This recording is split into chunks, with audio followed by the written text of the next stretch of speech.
খবরের এই অংশে থাকছে মধ্যপ্রাচ্য যুদ্ধের 18তম দিনের পরিস্থিতি।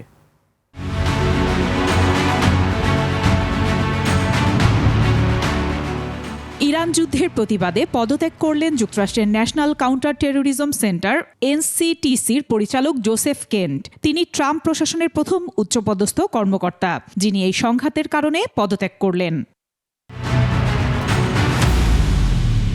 ইরানের সুপ্রিম ন্যাশনাল সিকিউরিটি কাউন্সিলের সচিব আলী লারিজানিকে হত্যা করা হয়েছে বলে দাবি করেছে ইসরায়েল।